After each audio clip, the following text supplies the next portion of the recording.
This is Klaus Schwab.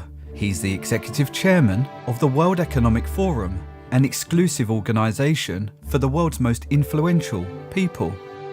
Around 1/3 of the members are CEOs of multinational companies, 1/3 are leaders of international organizations and governments, and 1/3 are from civil society, forming a truly multi-stakeholder community.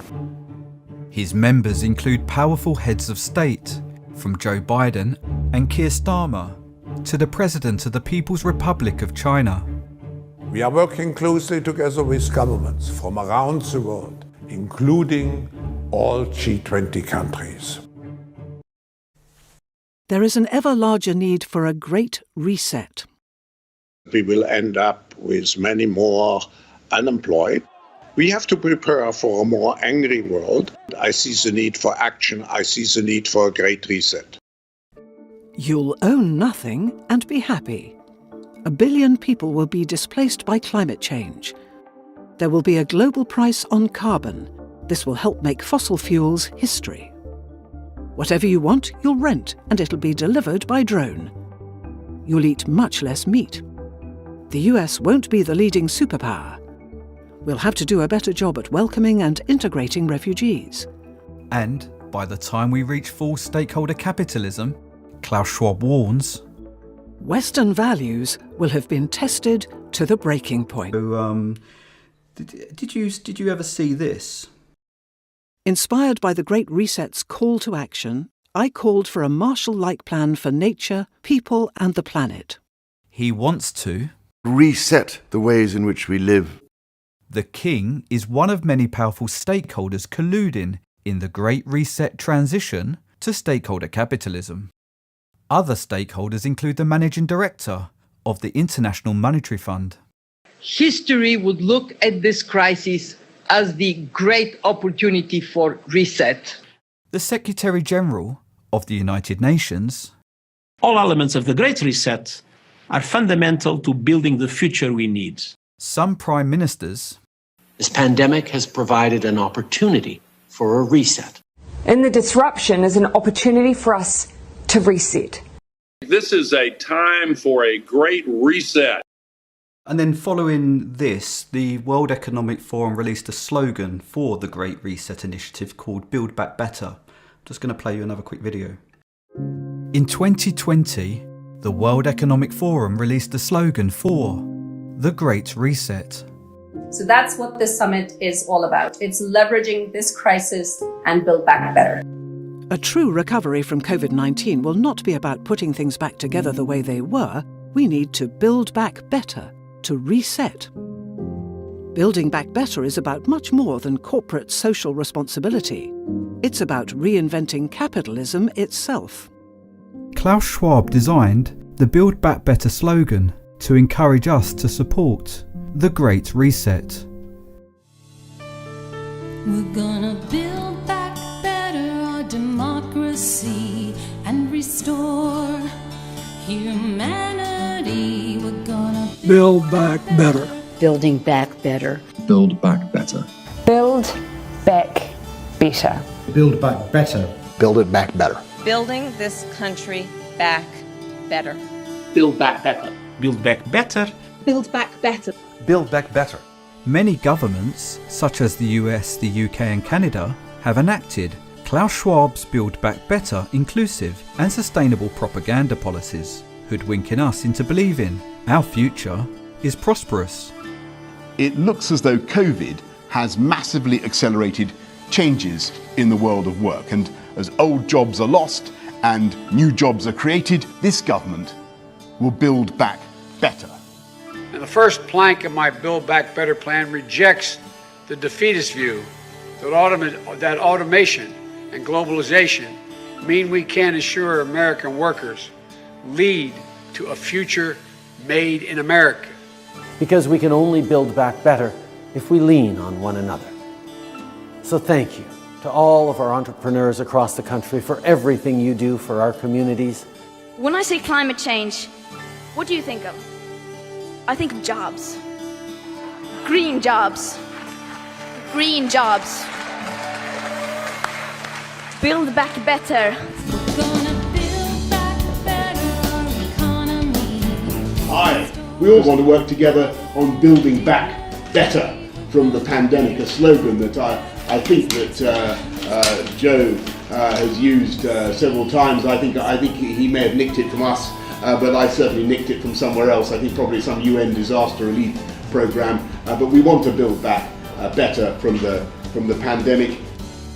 In 2020, the World Economic Forum explained, The Great Reset of capitalism will only work if it includes everyone. so this is actually already been put into place. Klaus Schwab has now become one of the most powerful people on the planet, enabling him in 2020 to finally fulfill his mission. Today, the concept of stakeholder capitalism is finally becoming mainstream. We are talking about a substantial shift which is taking place to an economy which is more based on stakeholder responsibility. It's a funeral of shareholder capitalism, and it's a birth of stakeholder capitalism. You have shown us the way forward. Today is a milestone in implementing the stakeholder principle into the management of companies. It's a birth of taking care of all the different stakeholders. You need to commit to stakeholder capitalism. You need to commit to being net zero. So Klaus Schwab's work... But you need to ask him, not me. But Yeah, then you need to ask him, not me. It's very important. In his book, Klaus Schwab explains stakeholder capitalism replaces the two political systems used by countries around the world.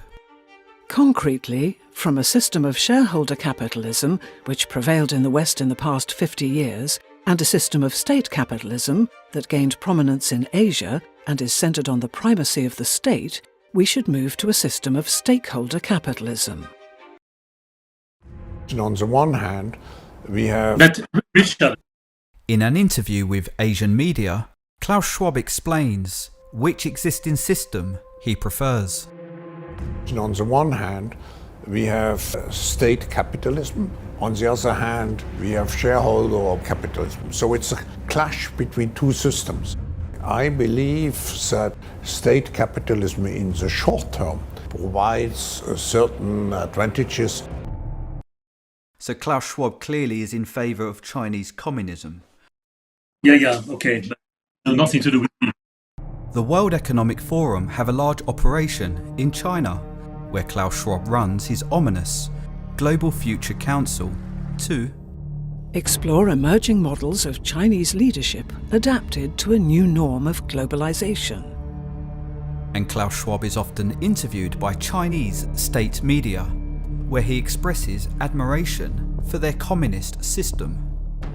I respect China's achievements, which are tremendous over the last over 40 years. I think it's a role model for many countries. The Chinese model is certainly a very attractive model for quite a number of countries.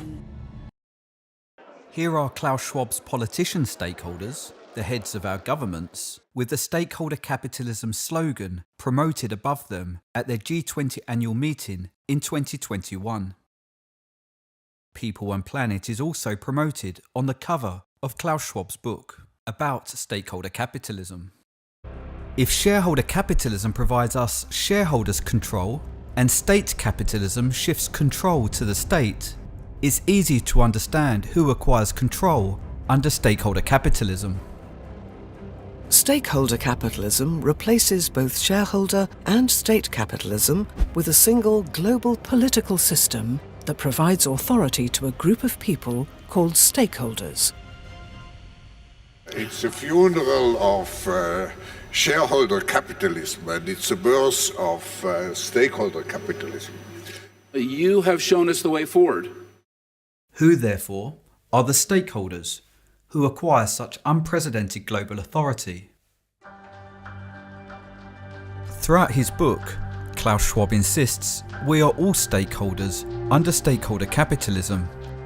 and his new political system benefits all people and the planet.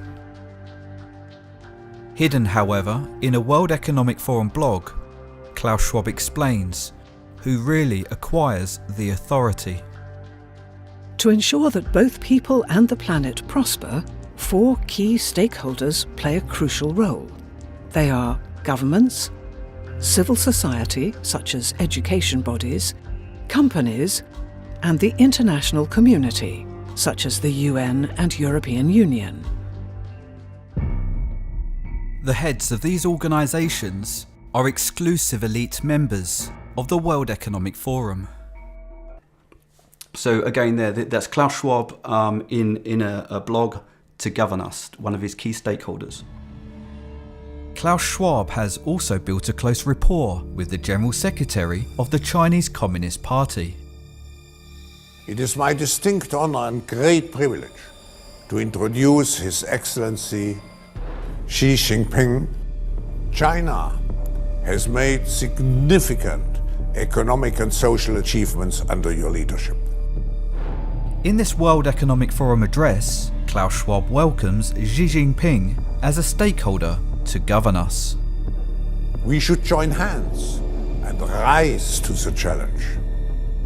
And he encourages all stakeholders to enact stakeholder capitalism's inclusive and sustainable policies.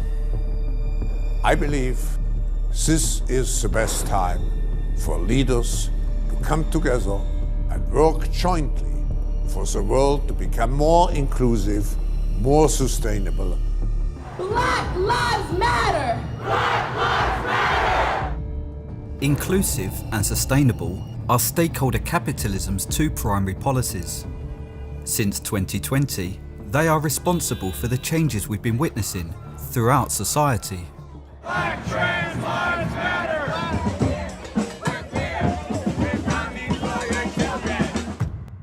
Inclusive policies are based upon the idea that black and trans people are oppressed, and sustainable policies are based upon the idea that climate change poses an existential threat.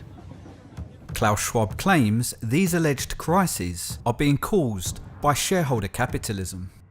By transitioning to stakeholder capitalism, he alleges the world will become more inclusive of oppressed people and sustainable by eliminating climate change. In collusion with his media, education, and corporation stakeholders, Klaus Schwab has been propagating inclusive and sustainable ideas to manipulate us into wanting stakeholder capitalism.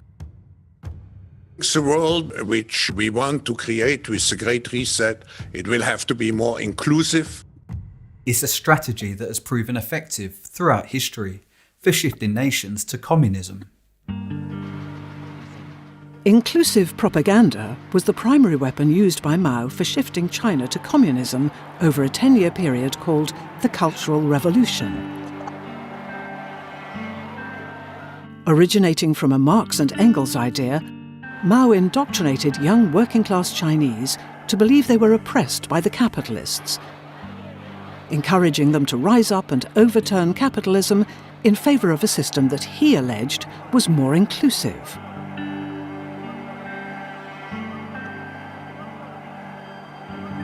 You were 6 years old when the Cultural Revolution began in China.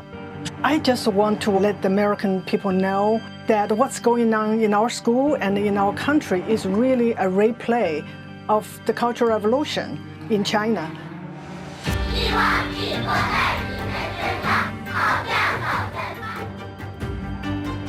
Today, Klaus Schwab and his stakeholders are disseminating Marxist inclusive propaganda to encourage us to rise up and demand a shift to stakeholder capitalism. Reform is not possible! Reform is not possible! We need to defund! We need to defund! I want people to see there's similarities, and the similarities are terrifying. Instead of targeting the working class, Klaus Schwab and his stakeholders are indoctrinating our younger generation to believe minority groups across race, sexuality and gender are oppressed by shareholder capitalism.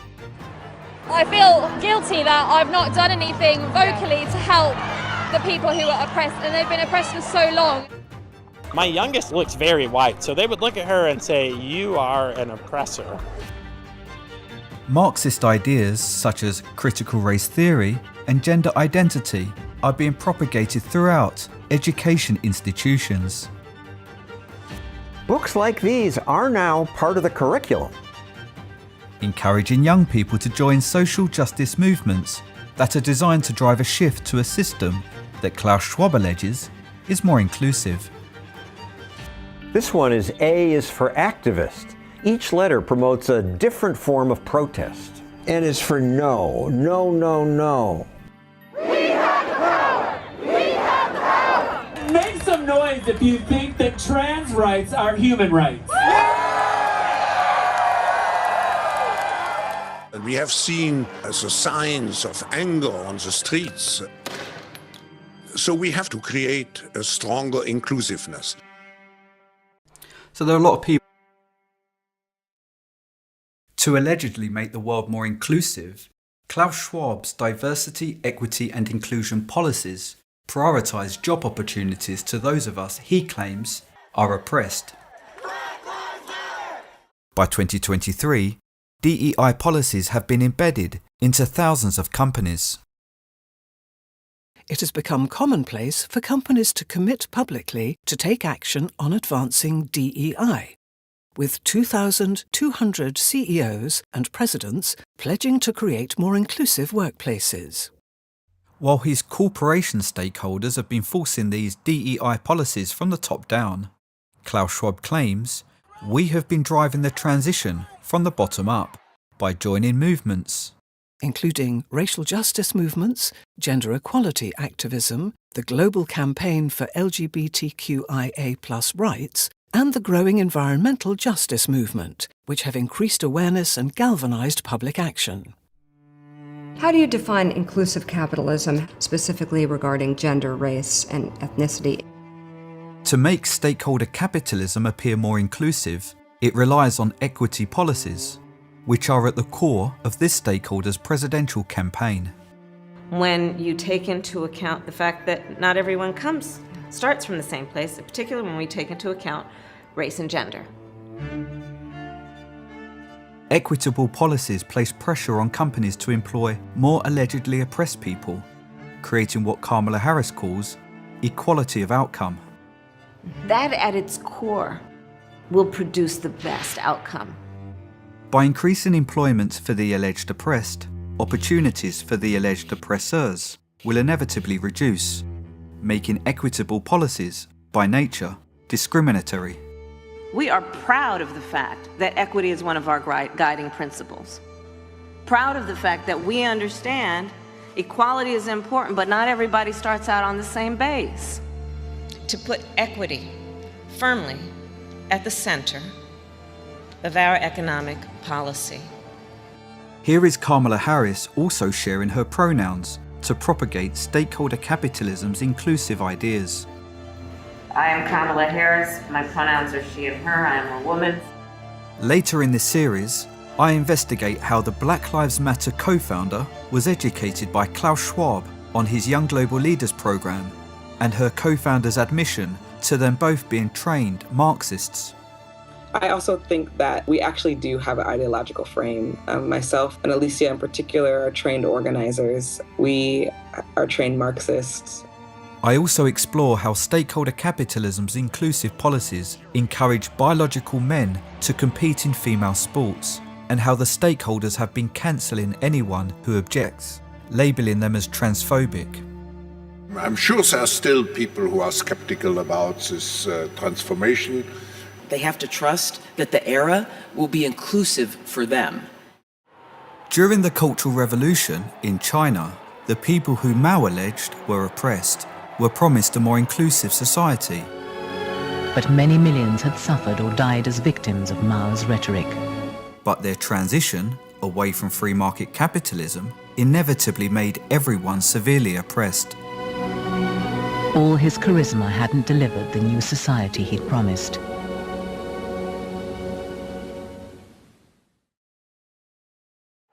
While inclusive ideas have been weaponized by tyrants for generations, to shift nations to communism, stakeholder capitalism's second policy, sustainable, is Klaus Schwab's idea.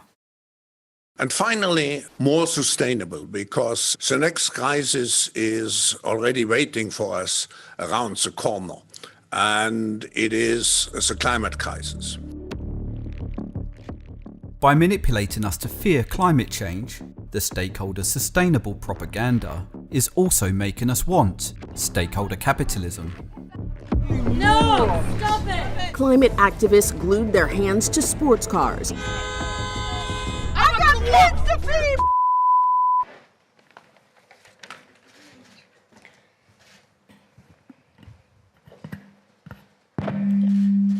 Sorry. We demand at this year's World Economic Forum immediately and completely divest from fossil fuels. We want this done now. His poster child and fearmonger for his climate change propaganda is Greta Thunberg. We are less than 12 years away from not being able to undo our mistakes. And Klaus Schwab's solution to the alleged climate crisis? It's the decarbonization of the economy to protect us against let's say, an environmental virus. The decarbonisation of the economy is Klaus Schwab's net zero policy. We must accelerate its transition to net zero. Which means banning everything that emits carbon. The main solution is so simple that even a small child can understand it. We have to stop the emissions of greenhouse gases. This includes our use of diesel and petrol vehicles, as well as travelling by plane. We must change almost everything in our current societies. Currently being enforced by Klaus Schwab's politician stakeholders around the globe, net zero removes our freedom to travel and imposes Orwellian restrictions on our lives. It was all very jolly, laughing along as the police held Greta for the photographers. If the police arrest someone for protesting, they don't typically stop for photos. Unless it's a propaganda stunt. They all got the shots they wanted before the police then walked her away. It's theatre, climate theatre. I want you to panic. I want you to feel the fear I feel every day. Sustainable propaganda is designed to make us fear climate change, so we actively demand a ban on fossil fuels.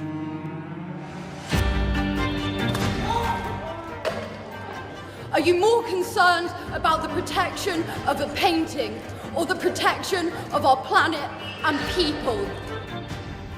And it's working. Many of us are going to extreme lengths to demand Orwellian restrictions on our freedom to travel. Menschen frieren. Menschen sterben. Wir sind in einer Klimakatastrophe. Conveniently for the World Economic Forum stakeholders who set the rules, net zero travel restrictions will not apply to billionaires. Private jet emissions quadruple for a week each year due to the stakeholders flying to the World Economic Forum's headquarters in Davos to set climate change policies, emitting as much CO2 as 350,000 average cars. You seem to be joining the establishment, not fighting them anymore. Are you not one of them? One of who? What, the people on the private jets and the helicopters flying in here to tell us how to live our lives? The point being, you have to condemn all of them equally, otherwise it's hypocrisy, right?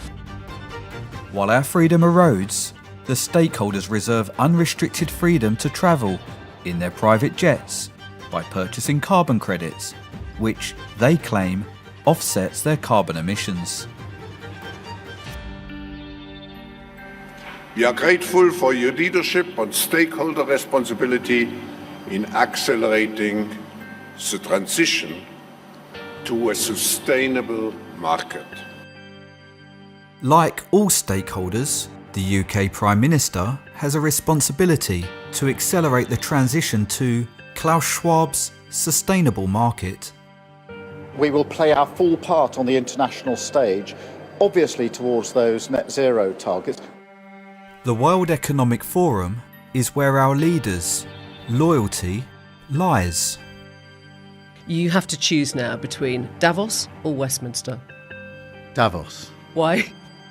Once you get out of Westminster, whether it's Davos or anywhere else, you actually engage with people that you can see working with in the future. A more sustainable way of doing business that values all stakeholders. We must forget about net zero. We need real zero.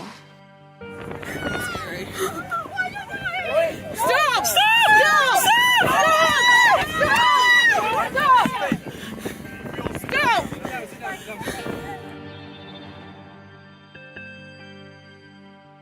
The stakeholders' fear-mongering is manipulating us to want the climate change restrictions that Klaus Schwab is imposing under stakeholder capitalism.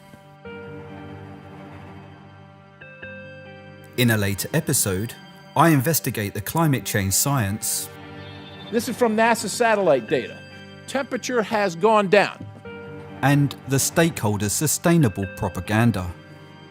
At no point during the past 800,000 years has atmospheric CO2 been as high as it is today. The reason you chose 800,000 years ago is because for 200 million years before that, it was greater than it is today. Yeah, but there weren't human beings. So how did it get to 2,000 parts per million if we humans weren't here? Your testimony is not serious.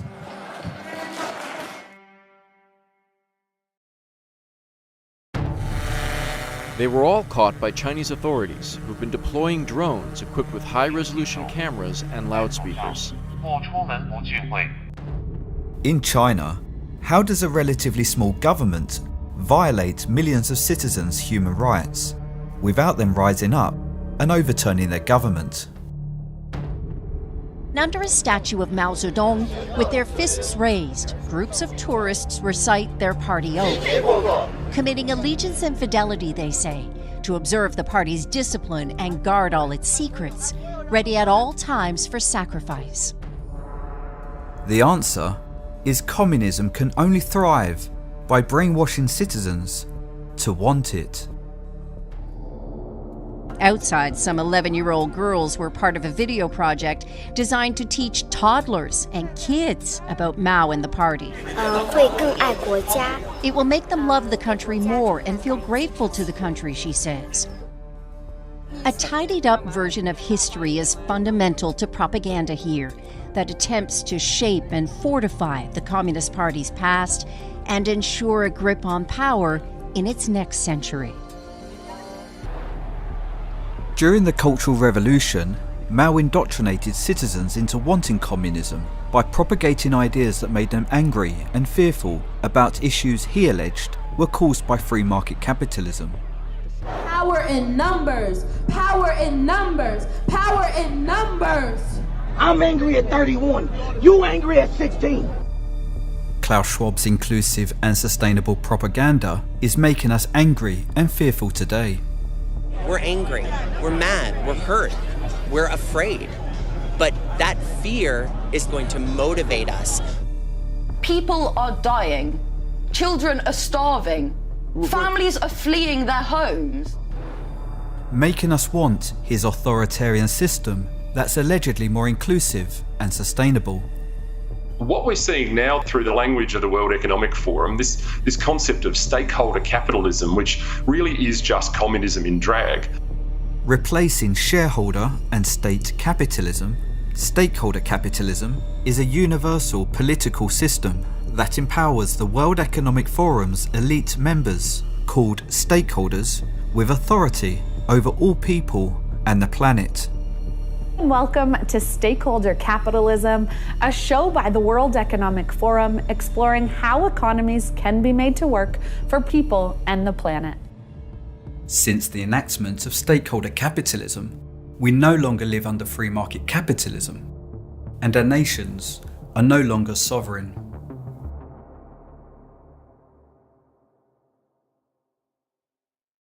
The stakeholder concept and particularly the ESGs are a very important part of getting business involved. To force us to adopt stakeholder capitalism, Klaus Schwab has launched a corporate credit score called ESG.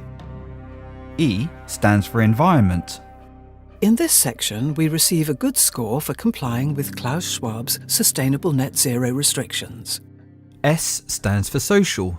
Here, our score improves for complying with Klaus Schwab's inclusive DEI policies, requiring us to prioritise job opportunities to people who are allegedly oppressed and support social justice movements.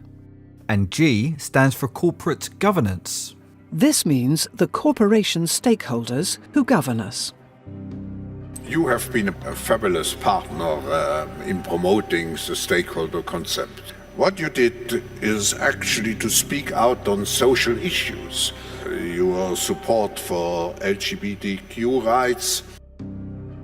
In order to receive a good score, more brands are hiring ambassadors from the trans community.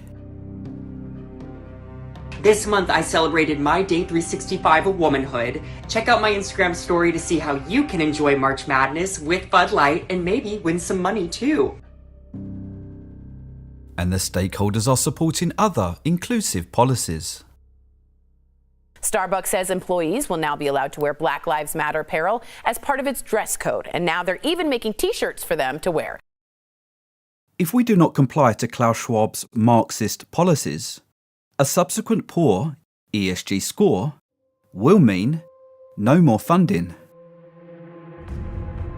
The CEO of the largest money management firm in the world and considered the most powerful person on Wall Street, Larry Fink, is a World Economic Forum board trustee.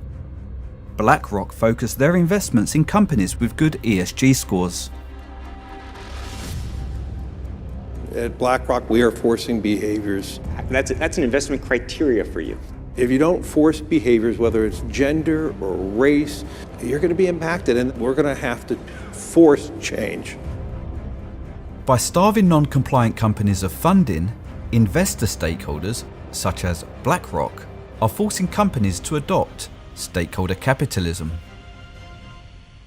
This will allow investors to see how the company performs on matters such as climate change, workplace diversity and inclusion, and as a consequence, a sea change in the way companies are run.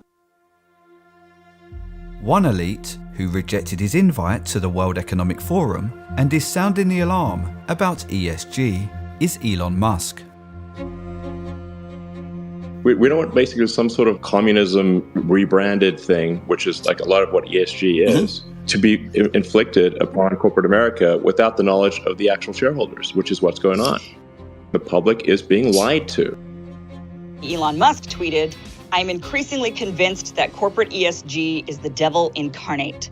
People who follow the World Economic Forum often warn against it." Elon also tweeted, WEF is increasingly becoming an unelected world government that the people never asked for and don't want. And how is WEF Davos even a thing?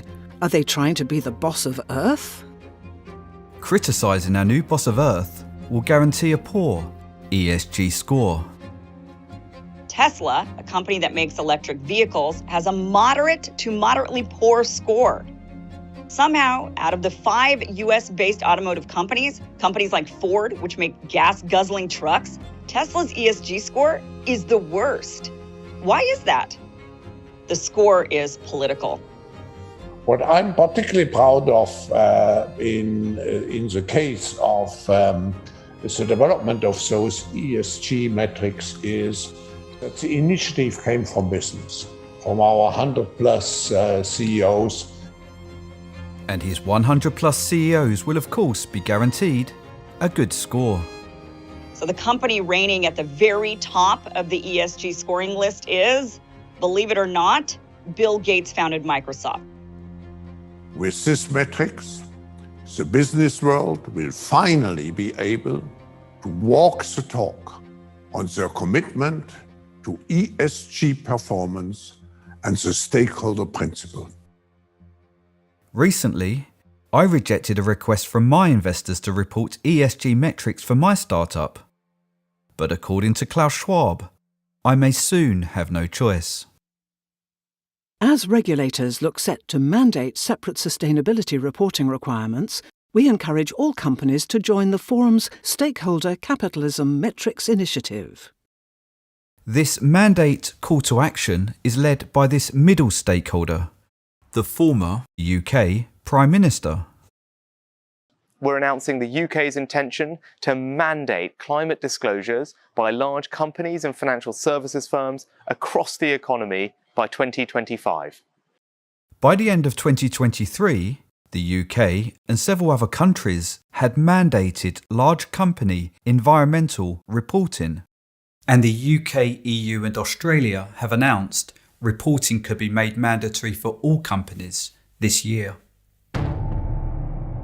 Introduced to score companies, China's corporate credit system now scores everyone. Their notorious social credit system is a stark warning for where ESG may be headed. The state will go over every detail of a person's life with a fine-tooth comb, their financial situation, spending habits, career, even behaviour on social media. Criticising the government online is a no-no. As with the ESG score, the Chinese social credit system forces compliance by punishing people who break the government's rules. When Xiao Wen-Wang makes an electronic payment, her purchases tell the state a lot about her. Buying cigarettes would count against her. She'd be better off buying water. The cinema names and shames people considered untrustworthy, plastering their details, even their addresses, across big screens. In a country that's banned over 20 million people from travelling for having a low score, you don't want to disrespect the government. The Supreme Court has created a blacklist for so-called bad citizens. On it are companies, but also 23 million people to date. Among them is this journalist Liu Hu. He got a little too close to uncovering corruption among high-profile party members. Once you're blacklisted, you can no longer get a bank loan, start a business, buy an apartment, or even send your children to a private school. And it's not just our human rights we should be concerned about. Since 1900, communist governments have killed 100 million citizens, with many of those victims being in China over the past century.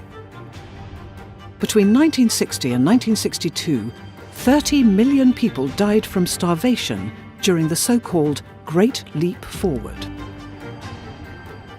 During China's 10-year shift to communism from 1966, Mao indoctrinated the young working class to rise up and attack anyone who favoured capitalism, resulting in millions murdered.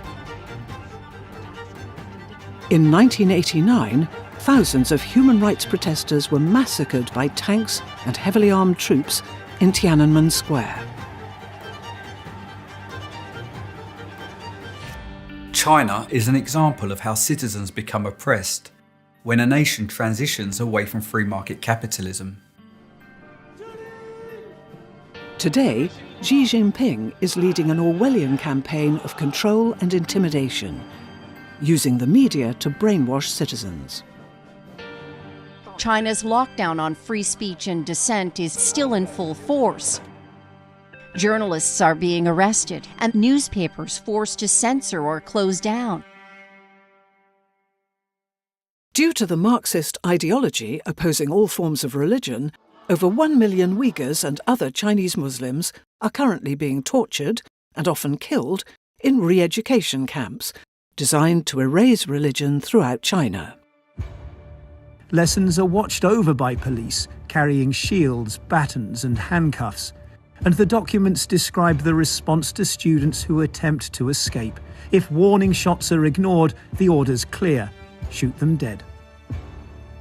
The police who torture and murder fellow citizens are just normal people who have become indoctrinated by their government to commit these horrific crimes. Were the suspects all men? Men and women. Kick them, beat them bruised and swollen, knock their heads on the radiator. Police would step on the suspect's face and tell him to confess. He was raped by Chinese prisoners who followed the orders of prison guards. The police there ordered me to take off my underwear and let me and bend over. So I cried. Please don't do this. If you want people to confess, you use the electric baton. We would tie 2 electrical wires on the tips and set the wires on their genitals. For many Chinese prisoners of conscience, torture and the risk of being murdered is more preferable than the punishment for confessing to the crime of having a religious belief. Just for growing a beard, Tursun Kadir was sentenced to 16 years in jail.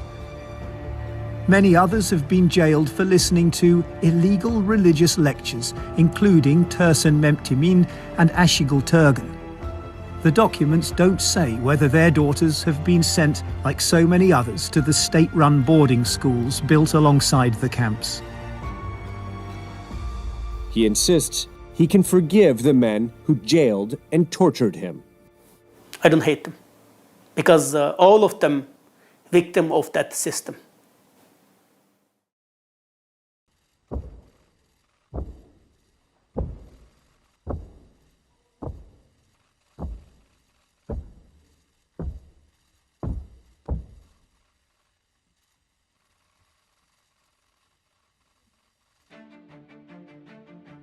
Based upon that system, and in partnership with the person who controls it, Klaus Schwab has enacted a global transition to stakeholder capitalism.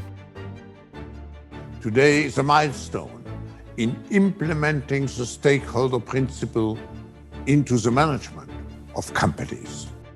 A system that provides the stakeholders with a terrifying amount of control. It's a burst of taking care of all the different stakeholders. You need to commit to stakeholder capitalism. You need to commit to being net zero. Our governments have been captured by communism. We are being transitioned, undemocratically, to an authoritarian political system and manipulated with ideas that tyrants propagate when shifting nations to communism. Treason is defined as the offence of attempting to overthrow the government of the state to which the offender owes allegiance, or of betraying the state into the hands of a foreign power. Our government leaders are committing treason, which carries a maximum sentence of life imprisonment. In the next episode, I learn how Klaus Schwab indoctrinated aspiring politicians with his inclusive and sustainable ideas and placed them into positions of power. When I mention now names like Mrs. Merkel, even Vladimir Putin and so on, they all have been young global leaders of the World Economic Forum. I expose Schwab's 10-year plan for transitioning us to stakeholder capitalism. We have to prepare for a more angry world. I see the need for action. I see the need for a great reset. Which includes a catastrophic jobs crisis. The unemployment, and the impact on livelihoods. About 50% of people in the world will be affected. And I investigate the stakeholders' Build Back Better propaganda campaign that they designed to get us on board with the Great Reset of capitalism. Build back better. Build back better. Build back better.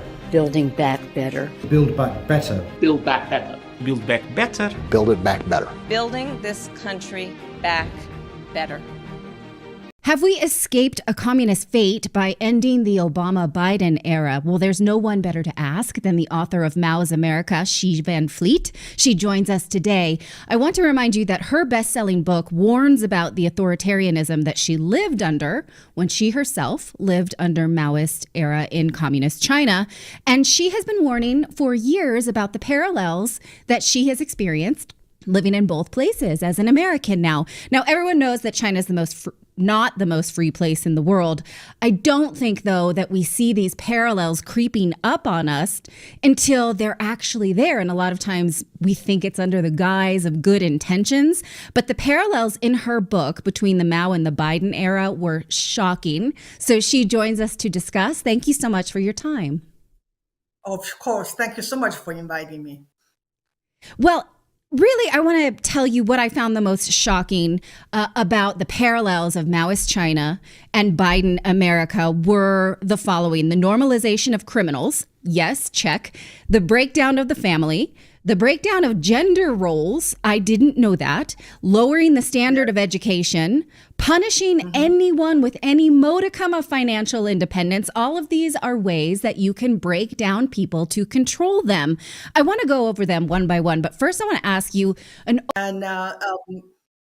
it's not called defund the police. It's to totally destroy the criminal justice system. Everything is similar to what happened in the Cultural Revolution. And you will say, why? Why Mao did all this? Power. Everything. Right. So let's start there, because now we think of the Chinese as high test scores. But you tell the story of how you went to school and learned next to nothing except the party indoctrination.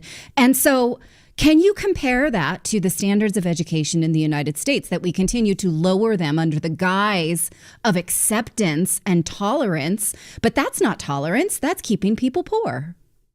Yeah, this is so confusing to a lot of people, but it's very important to understand why Mao did what he did and why she did something that looked like different. Mao was launching a revolution. Why he did that is he felt like he was losing power. And he wanted to launch his revolution in order to get power back.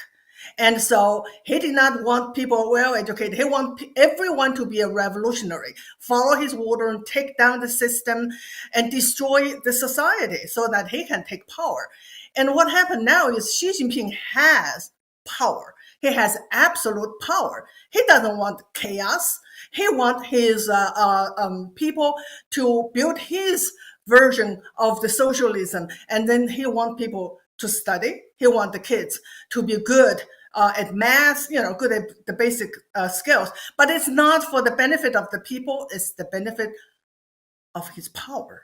So that is the difference. We are at the stage that it's a revolution. Woke is a revolution.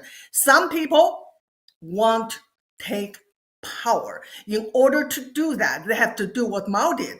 Destroy everything, cultural, tradition, gender role, just destroy everything so that they can have. Talk to me about decriminalizing laws as well and allowing the criminals free reign on anyone's property, because that is something we've seen. We've argued about FBI crime statistics, but empirically, most of us who live in the United States know crime is skyrocketing. It's a hell. That is a way of subjugating people by allowing the law abiders to be terrorized by criminals, right? Yeah, it's the chaos. It's to create chaos. Mao famously said, we need chaos. We need chaos every 7 years, because from the chaos, we can bring about a new order. It's like it is really like the reset. It is really like what they said, burn everything down and build back better. And so that is something that why it's so similar. They have the same goal. Their goal is to usher in the chaos so that they can, through the process, they can get absolute power. I find this tough because it preys upon good intentions of young people. And we see that happening right now because young people think they're sold T-shirts at Target that say capitalism is bad, down with the patriarchy, it's on babies' onesies. They mean well. They mean that they want less privileged people than them to have more, which is a good intention because they maybe feel guilty for their own privilege, right? And so that ideology makes them torture people who have something who don't feel like they do. So how can we protect young people from being indoctrinated against their own community? I mean, when I see this, sometimes I think, okay, young person, just, go to Saudi Arabia, see how you like it there then, if that's how you feel. So how do we keep governments from preying on the good intentions of young people? I always say the key to de-brainwash or deprogram those young people is history, because they don't know history. They do not know the history of communism. Those are the same kind of narrative that been used before. And the result is there for everyone to see if they are taught of the real history. How did Chinese communism succeed in China? And the slogan is equity, that you follow the Communist Party and we'll bring equity to everyone. We'll get the land from the landowners. We'll give it to poor peasants. We'll get the property from the factory owners. We'll equally distribute it so everyone has the same. And that is what the narrative they sold, and they absolutely sold it, and people bought it, follow him, and then they realize, what is equity? It's the government decide who should have what, and what's the result is end up everyone has nothing. And